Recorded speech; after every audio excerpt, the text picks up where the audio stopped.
গল্পে গল্পে রান্না উইথ সঙ্গীতাতে আপনাদের স্বাগত। আমি আজকে আপনাদের সঙ্গে যে রেসিপিটা শেয়ার করতে যাচ্ছি সেটা পাটিসাপটা।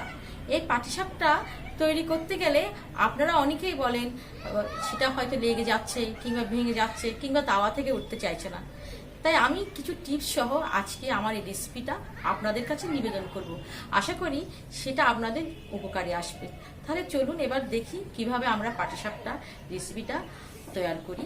পাটিসাপটার বেটার তৈরি করার জন্য আমি এখানে নিয়েছি ময়দা 2 কাপ, চালের গুঁড়ো 1 কাপ, সুজি হাফ কাপ। যতটুকু চালের গুঁড়ো তার অর্ধেক পরিমাণ সুজি নেবেন। নুন নিয়েছি স্বাদ মতো। এই মেজারমেন্ট কাপে 2 কাপ দুধ নিয়েছি বেটারটা তৈরি করার জন্য। সমস্ত শুকনো উপকরণ একে একে একটা বাটিতে ঢেলে নেব। তারপর হালকা করে মিশিয়ে নিয়ে অল্প অল্প দুধ দিয়ে মিশ্রণটা তৈরি করে নেব। দুধ একসঙ্গে দেওয়া যাবে না, অল্প অল্প দুধ মিশিয়ে মিশ্রণটা তৈরি করতে হবে, না হলে মিশ্রণের মধ্যে লাম্পস থেকে যাবে। আর আমি এই কাজটা করব হাত দিয়েই মেখে, কারণ আমি আমার দিদিমাকে দেখতাম তিনি প্রথমে অল্প অল্প দুধ দিয়ে মিশ্রণটাকে ভালো করে মাখতেন এবং 10-15 মিনিট ধরেই মাখতেন। তারপর বাকি দুধটুকু অল্প অল্প করে মিশিয়ে গোলাটাকে পাতলা করে নিতেন। পাটিসাপটা তৈরি করতে গেলে অনেক সময় প্যানে আটকে যায়। সাধারণত দুটো কারণে এটা হয়ে থাকে। এক, ব্যাটারের মধ্যে মিষ্টির পরিমাণ বেশি হলে, তাই আপনারা খেয়াল রাখবেন ব্যাটারটা আপনারা যেটা দিয়েই করুন না কেন, গুড় অথবা চিনি, তার পরিমাণটা কম নেবেন। দ্বিতীয় কারণ, চিনিটা যদি গুঁড়ো করে না দেন, আপনারা গুঁড়ো করে চিনিকে চেলে নিয়ে ব্যাটারের মধ্যে মিশাবেন, দেখবেন সেটা আর আটকে যাবে না। আর আপনারা যদি গুড় দিয়ে তৈরি করেন সেক্ষেত্রে গুড়টাকে জলে কিছুক্ষণ ভিজিয়ে রেখে জাল করে নেবেন। তবে হ্যাঁ, লক্ষ্য রাখবেন যেন ফুটে না ওঠে। ফুটে ওঠার আগে গুড়টাকে নামিয়ে নিয়ে ঠান্ডা করে এই মিশ্রণের মধ্যে মিশাবেন।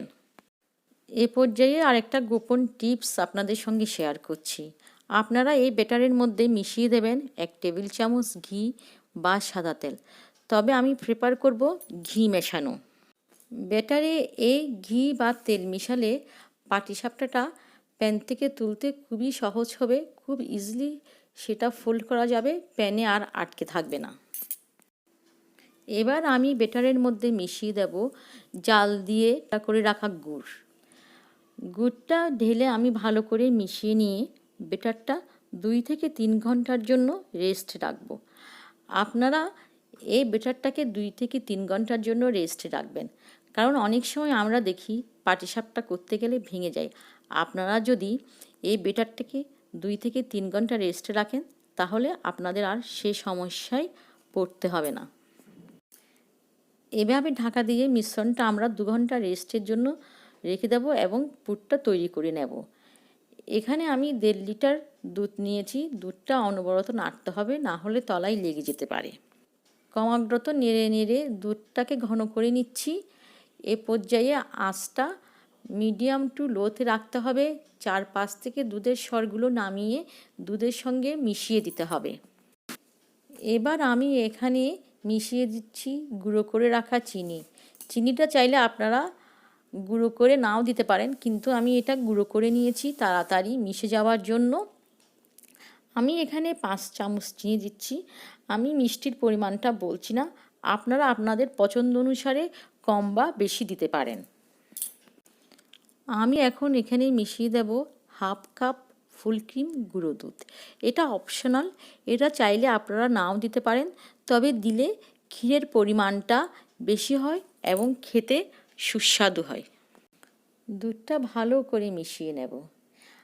আমি 1 টেবিল চামচ চালের গুঁড়ো দুধে গুলে রেখেছিলাম, সেই মিশ্রণটা এখন এখানে দিয়ে দেব। এই চালের গুঁড়োটা শুকনো অবস্থায় দেওয়া যাবে না, সেটা জল বা দুধে মিশিয়ে তারপর দিতে হবে। এবং পুরো মিশ্রণটা দেওয়া হয়ে গেলে দ্রুত হাতে নাড়তে হবে। এবার দিয়ে দিচ্ছি এলাচের গুঁড়ো। আপনারা চাইলে এটা নাও দিতে পারেন, তবে দিলে গন্ধটা খুব সুন্দর হয়। পর্যায়ে দেখুন পাটিসাপটার পুরটা রেডি হয়ে গেছে। আমি এটা আর ঘন করব না, কারণ ঠান্ডা হলে এটা অনেকটা ঘন এবং শক্ত হয়ে যাবে। পুর ঠান্ডা করে লেচি কেটে নিয়েছি এবং এভাবে লম্বা শেপ করে রেডি করে রেখেছি। ফিরে আসলাম 2 ঘন্টা পরে। ব্যাটারটা ভালো করে মিশিয়ে নিচ্ছি।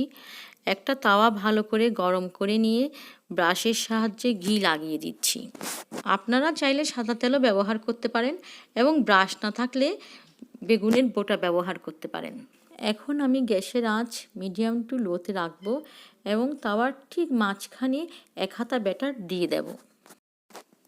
এবার তাওয়াটা এভাবে ঘুরিয়ে নিয়ে ব্যাটারটা স্প্রেড করে দেব। এবার আমি ঢাকা দিয়ে দিচ্ছি 1 মিনিটের জন্য। এ সময় আপনারা লক্ষ্য রাখবেন গ্যাসের আঁচ যেন মিডিয়াম টু লোতে থাকে। 1 মিনিট পরে ঢাকা তুলে আমি তৈরি করে রাখা পুরটা এক পাশ থেকে দিয়ে দিলাম এবং খুন্তি আর চামচের সাহায্যে পাটিসাপটাটা ফোল্ড করে নিলাম এবং এপিট-ওপিট ভেজে নিয়ে পাটিসাপটাটা তৈরি করে নিলাম।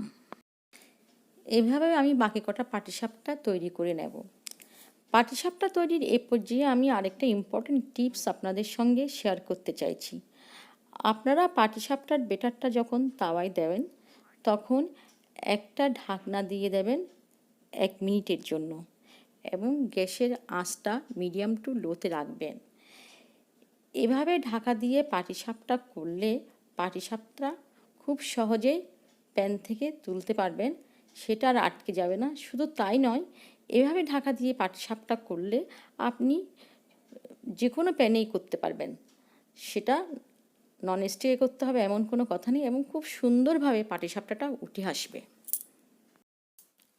আমি এভাবে বাকি কটা পাটিসাপটা করে নিচ্ছি। আমার এই রেসিপিটা আপনাদের ভালো লেগে থাকলে আপনারা লাইক করুন, শেয়ার করুন, সাবস্ক্রাইব করে পাশে থাকা বেল আইকন ক্লিক করুন। তাহলে ভবিষ্যতে আমি কোনো নিত্য নতুন রেসিপির আপডেট দিলে আপনারা সাথে সাথে তার নোটিফিকেশান পেয়ে যাবেন।